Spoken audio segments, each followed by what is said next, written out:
পতিত পাবনী গঙ্গে। সকালবেলা একটু গঙ্গার ঘাট দর্শন, কাকুকে একটু বায়না করি গঙ্গার জল তুলে দিলে আমি সেটা দিয়ে শিব পুজো করি, শ্রাবণ মাস তো কাকু আমার সেই বায়না শুনতে গঙ্গায় নেবে জল তুলছে। কি ভালো লাগছে, একদম ওপরে জল উঠে এসছে, গঙ্গার জল একদম ওপরে চলে এসেছে। দাঁড়িয়ে রয়েছি একটু গঙ্গার কিনারে, কি সুন্দর বাতাস।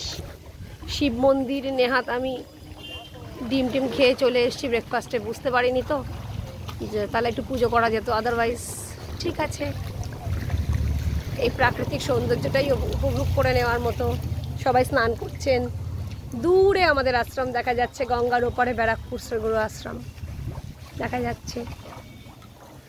খুব ভালো লাগছে গঙ্গা দর্শন, স্পর্শন, পূজন,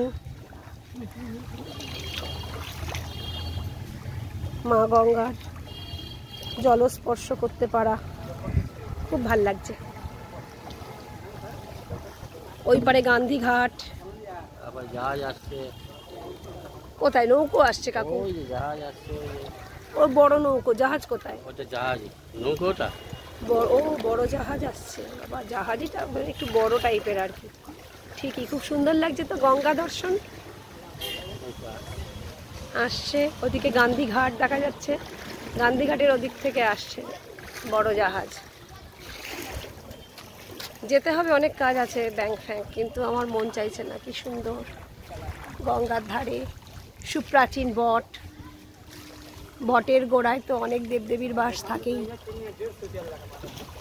খুব ভালো লাগছে, কচুরিপানার দল, সুন্দরভাবে গঙ্গার দর্শন। কিছু লোক বসে আছে, কিছু লোক স্নান করছে, মহাদেবের মন্দির। সুপ্রভাত বন্ধুরা, অনেক দিন পর শ্রীরামপুরের কলেজের সামনের ঘাট থেকে আজকে গঙ্গা দর্শন। ভালো থাকবেন সবাই।